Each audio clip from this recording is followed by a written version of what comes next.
एक बार सारे जने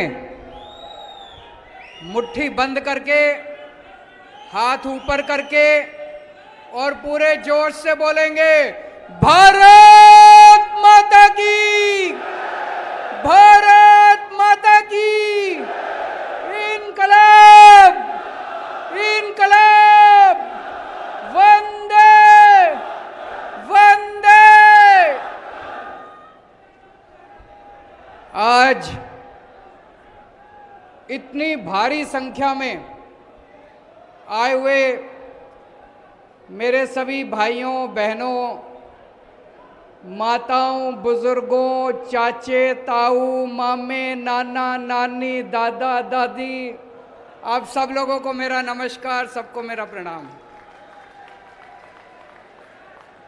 सबसे पहले आपका तहे दिल से मैं शुक्रिया अदा करना चाहता हूं।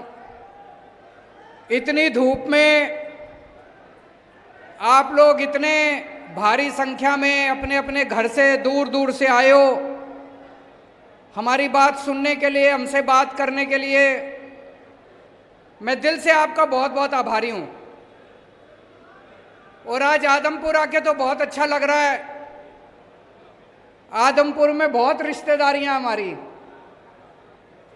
मेरे चाचा जी आदमपुर ब्याहे हुए हैं, मेरी चाची आदमपुर की है। मेरा एक भाई आदमपुर ब्याया हुआ है, मेरी भाभी आदमपुर की है। और दूर की रिश्तेदारियां तो कितने चाचे, ताऊ, मामा, मामी, कितने सारे बैठे हैं अभी यहाँ पे सामने। आप सब लोगों को मैं प्रणाम करता हूं।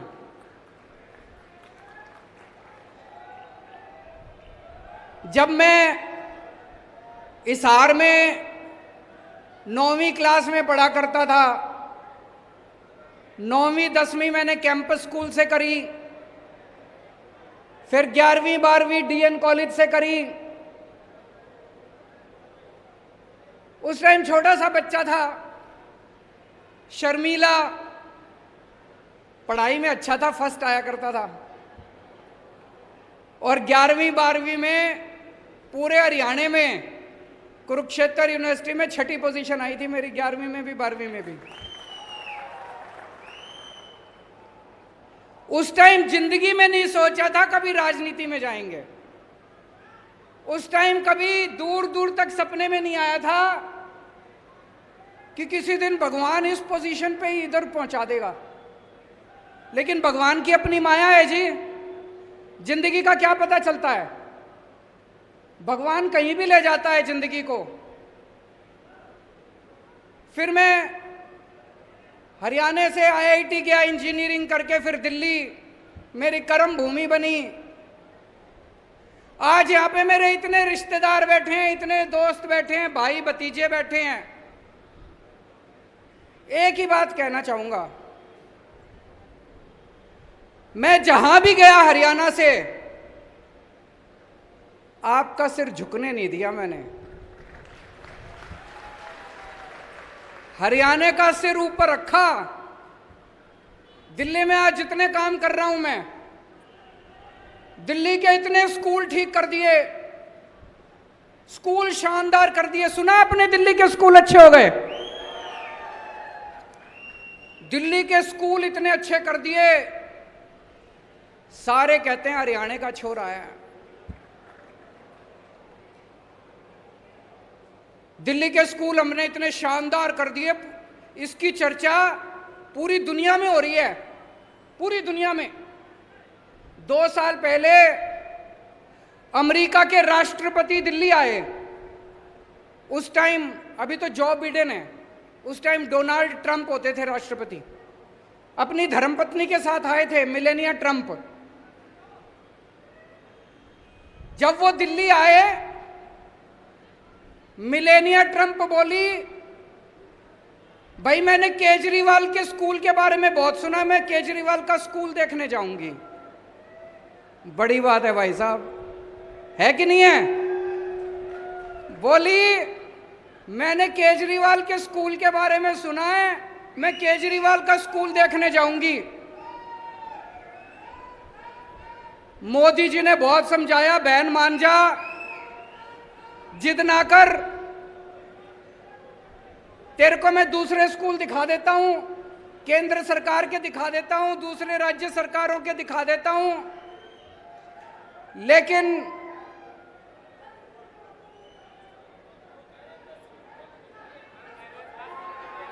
वो ये कह रहे हैं कि हरियाणा में स्कूल बंद कर दिए। मैं आऊंगा, मैं बात करूंगा उसकी, बच्चे चिंता ना करो। वो ये कह रहे हैं हरियाणा में स्कूल बंद कर दिए, मैं उसकी बात करूंगा, चिंता ना करो, बैठो बैठो बैठो, मैं उसकी बात उठाऊंगा उसकी। अमेरिका के राष्ट्रपति की पत्नी दिल्ली के स्कूल देखने के लिए आई। अमेरिका का राष्ट्रपति पूरी दुनिया में घूमता है, उसकी पत्नी उसके साथ घूमती है। किसी देश में मेलानिया ट्रंप किसी का स्कूल देखने नहीं गई, दिल्ली के अंदर केजरीवाल के स्कूल देखने के लिए आई। भाई साहब, वैसे तो पूरे देश का सीना चौड़ा हो गया कि अमेरिका की राष्ट्रपति हमारे स्कूल देखने आई, सरकारी स्कूल की बात कर रहा हूं मैं, लेकिन हरियाणा वालों का ज्यादा सीना चौड़ा हुआ। हरियाणा का लाल, हरियाणा का छोरा, आपका अपना। हमने दिल्ली के अंदर अस्पताल, बड़े सरकारी अस्पताल इतने शानदार कर दिए, इतने अच्छे कर दिए सरकारी अस्पताल, एयर कंडीशनड, सारी दवाइयां मुफ्त कर दी, सारे टेस्ट मुफ्त कर दिए। आपका 10 रुपए का खर्चा हो चाहे 20 लाख रुपए का खर्चा हो, सारा इलाज मुफ्त है दिल्ली के अंदर, चाहे अमीर आदमी हो चाहे गरीब आदमी हो, सबका इलाज मुफ्त है भाई साहब, सबका इलाज मुफ्त है। मोहल्ला क्लिनिक खोल दिए जगह जगह। मोहल्ला क्लिनिक देखने के लिए नॉर्वे की प्रधानमंत्री आई, नॉर्वे की प्रधानमंत्री दिल्ली के लिए, और बोली अपने मीडिया में कि केजरीवाल जैसे मोहल्ला क्लिनिक पूरी दुनिया में खुलने चाहिए। दिल्ली में हमने बिजली 24 घंटे कर दी, दिल्ली में हमने बिजली मुफ्त कर दी, बिजली मुफ्त कर दी, बिजली 24 घंटे कर दी। ये जादू है भाई साहब, मुफ्त बिजली और 24 घंटे बिजली। ये ऊपर वाले ने वरदान दिया है केवल केजरीवाल को कि भाई यही कर सकता है, मुफ्त भी कर सकता है और 24 घंटे भी कर सकता है। ये वरदान और किसी को नहीं मिला, केवल मेरे को मिला हुआ है, ऊपर वाले की दया है, ऊपर वाले की कृपा है। मैं मुफ्त भी बिजली देता हूं और 24 जीरो भी लाते हैं। और दिल्ली में पिछले 5 साल में भाई साहब 12 लाख बच्चों को मैंने रोजगार दिलवाया है, 12 लाख बच्चों को। अब मेरा भाई है भगवंत मान, पंजाब का मुख्यमंत्री बना है। इन्होंने भ्रष्टाचार खत्म कर दिया है सारे सरकारी दफ्तरों से। अब आप किसी दफ्तर में चले जाओ, इन्होंने कर दिया, कोई पैसे मांगे जेब में हाथ डालो, अपना मोबाइल ऑन कर लो, इनके पास रिकॉर्डिंग भेज दो, अफसर 24 घंटे के अंदर सस्पेंड कर दिया जाता है। किसी की हिम्मत नहीं है पैसे मांगने की। अभी इनकी सरकार को 6 महीने भी नहीं हुए, 100 मोहल्ला क्लिनिक खोल दिए और भाई साहब जीरो बिजली के बिल इनके यहां भी आने लग गए। मैंने अपनी विद्या इनको भी सिखा दी, 24 घंटे बिजली और जीरो बिल आने लग गए पंजाब में भी। स्कूल भी ठीक करने चालू कर दिए इन्होंने। अब मैं हरियाणा वालों से कह रहा हूं, पूरी दुनिया के स्कूल ठीक करता घूम रहा हूं मैं, पूरी दुनिया के अस्पताल ठीक करता घूम रहा हूं मैं, पूरी दुनिया में मोहल्ला क्लिनिक बनाता घूम रहा हूं मैं, पूरी दुनिया की बिजली मुफ्त करता घूम रहा हूं। हरियाणा वाले तुम भी करा लो मेरे से। भाई मेरी जन्मभूमि है, मेरा अपना ही राज्य है, मेरा अपना ही गांव है, आप क्यों नहीं कराते मेरे से? हरियाणा के भी स्कूल ठीक करा लो। वो खट्टर साहब रोज स्कूल बंद करते घूम रहे हैं, वो बच्चा अभी खड़ा होके चिल्ला रहा था, सरकारी स्कूल बंद करते घूम रहे हैं। बताओ, सरकारी स्कूल बंद कर देंगे, एक आम आदमी अपने बच्चों को कहां भेजेगा? 18 लाख बच्चे पढ़ते हैं हरियाणा के सरकारी स्कूलों में। कबाड़ खाना बना रखा है सरकारी स्कूलों को इन्होंने, है कि नहीं है? मजबूरी में भेजता है काम आदमी अपने बच्चों को सरकारी स्कूलों में, 2 पैसे आ जाएं आदमी प्राइवेट में भेजता है। दिल्ली में हमने उल्टी गंगा बहा दी।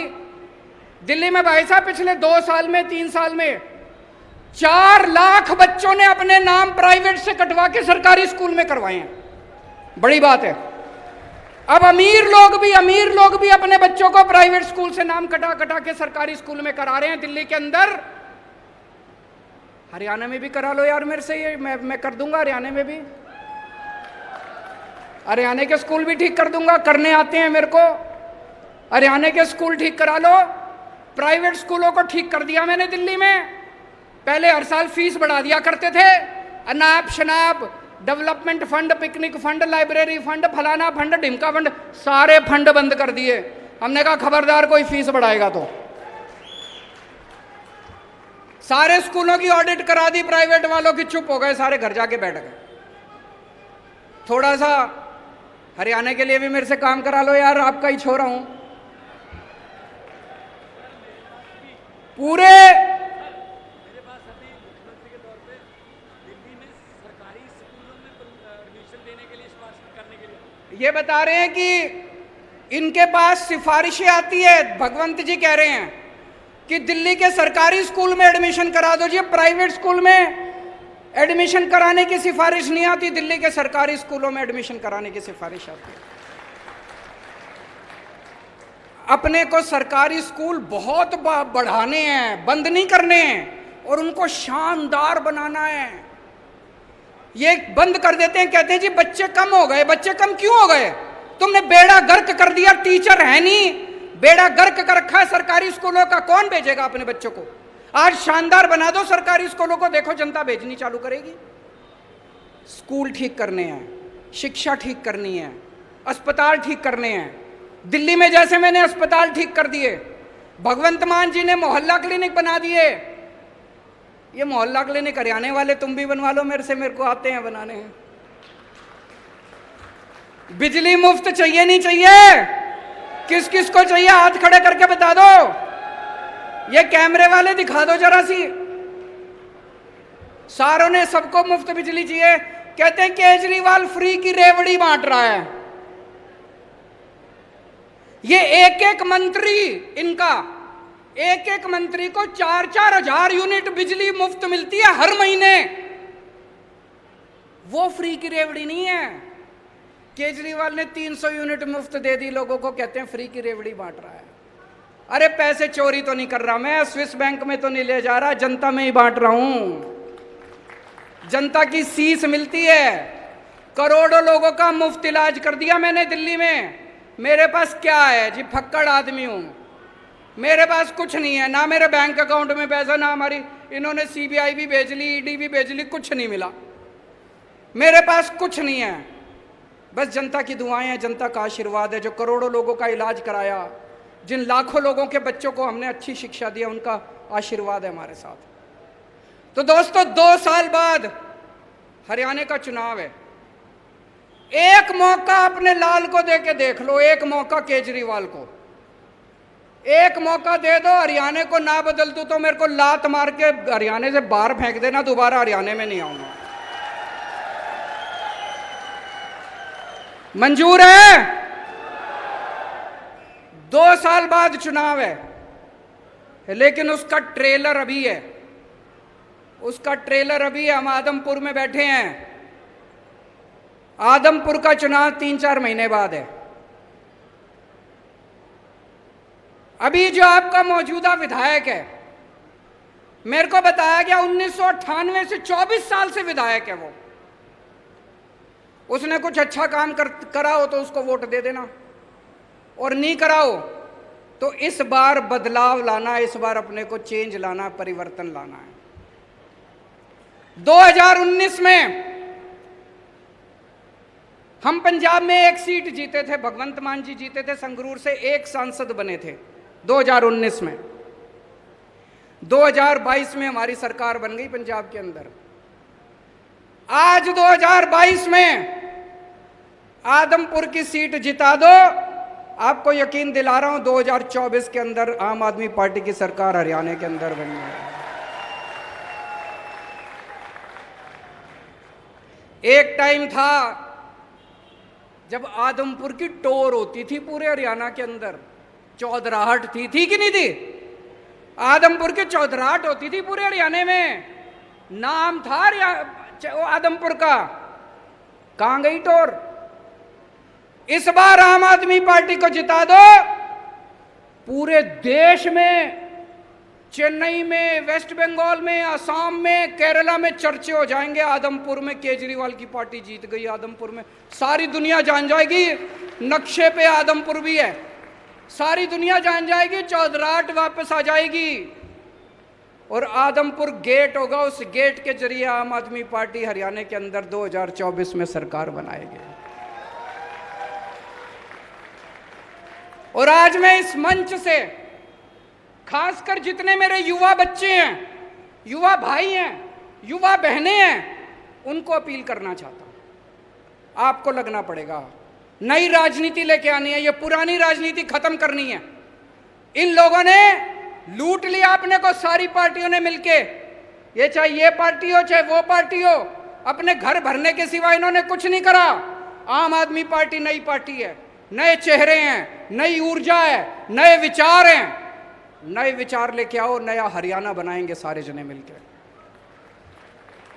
कुछ लोग बोले मेरे को, यहां बिश्नोई इतने हैं जी, जाट इतने हैं जी, बनिए इतने हैं जी, ब्राह्मण इतने हैं जी। मैं पूछना चाहता हूं, सबको अपने बच्चे पढ़ाने हैं नहीं पढ़ाने? पढ़ाएगा तो केजरीवाल ही। सबको मुफ्त बिजली चाहिए नहीं भी चाहिए? मुफ्त बिजली देगा तो केजरीवाल ही। तो चाहे आप बिश्नोई हो, चाहे आप जाट हो, चाहे आप ब्राह्मण हो, चाहे आप बनी हो, आपके बच्चों को नौकरी और शिक्षा तो केजरीवाल ही दे सकता है जी। बाकी सबको आजमा के देख लिया आप लोगों ने। एक और जरूरी बात आज आपसे करना चाहता हूं। इतनी महंगाई हो रही है, चारों तरफ महंगाई हो रही है कि नहीं हो रही है? दुखी हो कि नहीं हो महंगाई से? मैं कई लोगों से पूछता हूं, भाई महंगाई क्यों हो रही है? बोले जी अपने आप ही हो रही है। अपने आप ही हो रही है? अपने आप कैसे हो रही है जी महंगाई? बोले जी भगवान ने कर रखी है। बताओ भगवान का बैर है क्या आपसे? भगवान महंगाई क्यों करेगा? क्यों हो रही है महंगाई? इन्होंने अनाप शनाप पिछले कुछ सालों में इतने टैक्स लगा दिए, इतने टैक्स लगा दिए। अच्छा एक चीज बताओ, यहां जितने लोग बैठे हैं, टैक्स कौन कौन भरता है? जरा हाथ खड़े करो। ये कई लोगों ने हाथ नहीं खड़े करे। आपको पता नहीं, एक बच्चा पैदा हुआ बच्चा भी टैक्स भरता है। आप एक रोटी खाते हो, एक रोटी पे 1 रुपए का जीएसटी लगता है। आप दही का प्याला खाते हो, 1 कप दही जब खाने जाओ ना, अभी खाना नहीं खाया होगा सारे जने, घर जाओगे, 1 कप दही के ऊपर 1 रुपया जीएसटी लगता है। आपने ये जितने कपड़े पहन रखे हैं इस पे टैक्स लगता है। आपका पंखा चलता है, पंखे पे टैक्स लगता है, बिजली पे टैक्स लगता है, दही पे टैक्स लगता है, शहद पे टैक्स लगता है, गेहूं पे टैक्स लगता है, चावल पे टैक्स लगता है। पिछले दिनों इन्होंने खाने पीने की सारी चीजों के ऊपर टैक्स लगा दिया। इतना टैक्स, इतना टैक्स। इस वजह से महंगाई हो रही है। बस सांस लेना ही बाकी है, चिंता ना करो, एक बारी और आ गए तो उस पे भी लग जाएगा टैक्स। अब ये आइडिया मत दो, वो सुन लेंगे। सब चीजों पे टैक्स लगा दिया जी। भी पिछले थोड़े दिन पहले इन्होंने छाछ पे टैक्स लगा दिया, दही पे टैक्स लगा दिया, गेहूं पे टैक्स लगा दिया, चावल पे टैक्स लगा दिया, शहद पे टैक्स लगा दिया, हर चीज पे, खाने पीने की हर चीज पे टैक्स लगा दिया। भाई साहब, अंग्रेजों ने भी खाने पीने की चीजों पे टैक्स नहीं लगाया था। तो ये इतना लाखों करोड़ों अरबों खरबों रुपया जो इनका ये टैक्स जो आप देते हो, रोटी पे देते हो, चावल पे देते हो, ये कहां जाता है? ये सारा पैसा इनके सरकार के पास जाता है। और सरकार इस अरबों खरबों रुपए का क्या करती है? मैं आपसे पूछना चाहता हूं, कोई आपके इलाके में कोई सड़क बनी हो पिछले 5-7 साल में? कोई स्कूल बना हो, कोई अस्पताल बना हो, कोई सरकारी काम हुआ हो? कोई दूर दूर तक सरकारी काम दिखाई नहीं देता। तो ये अरबों खरबों रुपया जा कहाँ रहा है? ये जा रहा है इनके दोस्तों की जेब में। मैं आज लिस्ट लेके आया हूं, ये इनके दोस्तों के अरबों खरबों के इन्होंने कर्जे माफ कर दिए अपने दोस्तों के। इनके दोस्तों ने, इनके कई दोस्त हैं अरबपति, करोड़पति, खरबपति, उन्होंने बैंकों से कर्जे ले रखे हैं। किसी ने 5,000 करोड़, किसी ने 10,000 करोड़। और जब कर्जे वापस करने की बात आई, बैंक आया उनके पास, तो उनकी नीयत खराब हो गई। वो इनके पास गए, बोले जी हमारे कर्जे माफ करा दो। ये किसानों के कर्जे माफ नहीं करते, ये स्टूडेंट्स के कर्जे माफ नहीं करते। इन्होंने अपने अरबपति खरबपति दोस्तों के कर्जे करोड़ों करोड़ों करोड़ों के, लाखों करोड़ों के कर्जे माफ कर दिए। जैसे मैं बताता हूं आपको, मैं लिस्ट लेके आया हूं। इन्होंने, इनका एक दोस्त है, उसने 87,000 करोड़ रुपए का कर्जा ले रखा है। एक आदमी ने 87,000 करोड़ रुपए का कर्जा सारा माफ कर दिया, सारा माफ कर दिया। कहां से पैसा आया? आपकी रोटी पे आपने जो जीएसटी दिया था उसका पैसा, आपके बच्चे का जो दूध पे टैक्स दिया था उसका पैसा। एक और दोस्त है, उसका 12,000 करोड़ रुपए का कर्जा सारा माफ कर दिया जी, सारा। 10 लाख करोड़ रुपए के कर्जे माफ कर दिए इन्होंने आपके टैक्स के पैसे से। इसलिए महंगाई हो रही है। और जब पैसे कम पड़ जाते हैं, कोई दोस्त आता है इनका, कहता है जी मेरे 7,000 करोड़ है, मेरे को माफ कर दो। तो ये अपने मंत्री को बुलाते हैं, कहते हैं भाई छाछ पे टैक्स बढ़ा दो। तो छाछ पे टैक्स बढ़ा देते हैं। जो पैसा आता है उससे अपने दूसरे दोस्त का कर्जा माफ कर देते हैं। फिर एक और दोस्त आता है, कहता है जी मैंने 9,000 करोड़ का कर्जा ले रखा है, मेरा माफ कर दो। फिर ये मंत्री को बुलाते हैं, कहते हैं दही पे टैक्स बढ़ा दो, दही पे टैक्स बढ़ा देते हैं। ये जितनी बात कह रहा हूं मैं सच बोल रहा हूं। अगर मैं कुछ भी झूठ बोलूंगा ये केस कर देंगे कल मेरे ऊपर। पढ़ा लिखा आदमी हूं मैं, इनकम टैक्स का आदमी हूं, सब समझता हूं इनके चोरी चकारी सारी। अभी इन्होंने दिल्ली में हमारी सरकार गिराने की कोशिश करी। सोचो इनकी हिम्मत। दिल्ली में हमारे 70 में से 62 सीट हमारी है। इन्होंने प्लानिंग बनाई, केजरीवाल के 40 एमएलए तोड़ेंगे। इन्होंने कहा 20-20 करोड़ रुपए में एमएलए खरीदेंगे। हमारे एमएलए को मिले ये लोग, एक एक एमएलए को मिले, बोले 20 करोड़ रुपए ले लो, केजरीवाल की पार्टी छोड़ दो, बीजेपी में आ जाओ, मंत्री भी बनाएंगे और 20 करोड़ भी देंगे। पर भाई साहब हमारे सारे ईमानदार आदमी हैं, अच्छे लोग हैं, शरीफ लोग हैं, सबने आके मेरे को बता दिया 40 एमएलए तोड़ने थे इनको। 20-20 करोड़ के हिसाब से 800 करोड़ रुपए लेके आए थे ये। 800 करोड़ रुपए, बताओ जी कहां से आए 800 करोड़ रुपए? अब इन्होंने मध्य प्रदेश में सरकार तोड़ी। कितने एमएलए खरीदे वहां पे? फ्री में थोड़ी खरीदे। कोई कह रहा 50 करोड़ में खरीदे, कोई कह रहा 40 करोड़ में खरीदे। इन्होंने मध्य प्रदेश में सरकार तोड़ी, इन्होंने कर्नाटक में सरकार तोड़ी, इन्होंने गोवा में सरकार तोड़ी, इन्होंने असम में सरकार तोड़ी। 277 एमएलए खरीद चुके अभी तक ये। 277, 20-20 करोड़ रुपए के हिसाब से भी लगा लो, 6,000 करोड़ रुपए इन्होंने एमएलए खरीदने में लगा दिए। ये पैसा कहां से आया जी? ये आपके टैक्स का पैसा है, ये जीएसटी का पैसा है, ये दूध दही के ऊपर टैक्स का पैसा है। इसलिए महंगाई हो रही है भाई साहब, इसलिए समझ के जाना। आज मैं एक स्पेशल मिशन को लेके आया हूं आपके बीच में।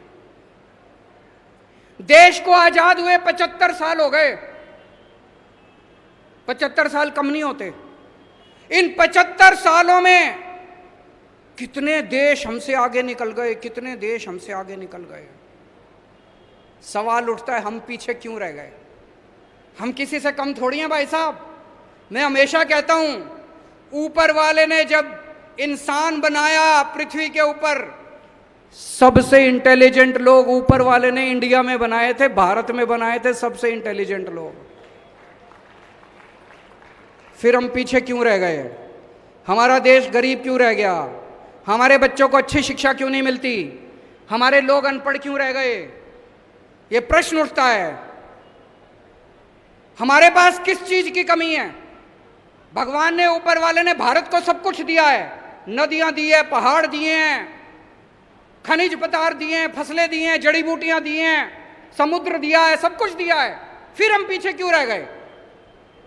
तो दोस्तों, ये 75 साल में इन नेताओं और इन पार्टियों ने गंदी राजनीति करी है। राजनीति के सिवा कुछ नहीं करा, अपने घर भरने के सिवा कुछ नहीं करा। एक ही उम्मीद है, उसी के लिए निकला हूं मैं। दिल्ली से पूरे देश में जाऊंगा। 130 करोड़ लोगों को इकट्ठा करना है इस देश के। जिस दिन 130 करोड़ लोग इकट्ठे हो गए, भारत को दुनिया का नंबर 1 देश बनने से कोई नहीं रोक सकता। हमें भारत को, इंडिया को नंबर 1 देश बनाना है कि नहीं बनाना है? भारत को दुनिया का नंबर 1 देश बनाना है कि नहीं बनाना है? हमें अपने बच्चों को अच्छी शिक्षा देनी पड़ेगी, बच्चों को रोजगार देना पड़ेगा, अच्छा इलाज करना पड़ेगा, स्कूल खोलने पड़ेंगे, अस्पताल खोलने पड़ेंगे। जब तक ये नहीं होगा, तब तक भारत दुनिया का नंबर 1 देश नहीं बन सकता। 75 साल पहले हम सारे इकट्ठे हुए थे, हमने अंग्रेजों को उठा के बाहर फेंक दिया। एक बार फिर सारे इकट्ठे हो जाओ, भारत को दुनिया का नंबर 1 देश बनाएंगे, मिलके बनाएंगे। सबको जोड़ने एक नंबर मैं जारी कर रहा हूं, नंबर नोट कर लेना, सब अपने अपने फोन निकाल लो, उस फोन से मिस कॉल मारना। मिस कॉल मारोगे तो आप हमारे साथ व्हाट्सएप पे जुड़ जाओगे। 951000 1000 951000 1000। जो लोग, और इसमें कोई पार्टीबाजी नहीं है, आप बीजेपी के हो तो भी जुड़ो, कांग्रेस के हो तो भी जुड़ो। जो लोग इस देश को दुनिया का नंबर 1 देश बनाना चाहते हैं, सारे लोग इस मिशन के साथ जुड़ो। सबको जोड़ने के लिए निकला हूं मैं। मेरी जिंदगी का अब एक ही मकसद है कि भारत को किसी भी हालत में दुनिया का नंबर 1 देश बनाना है। हम सारे मिलके बनाएंगे, अकेले किसी के बस की बात नहीं है। पूरा देश इकट्ठा करेंगे, पूरा देश एकजुट होगा। सब लोग इस नंबर पे मिस कॉल मारना और अपने ज़्यादा से ज़्यादा दोस्तों को इस नंबर पे मिस कॉल मारने के लिए बोलना। मैं अब नारा लगाऊंगा, मेक इंडिया, आप बोलेंगे number 1। Make India, make India, make India. Bharat माता की, भारत माता की।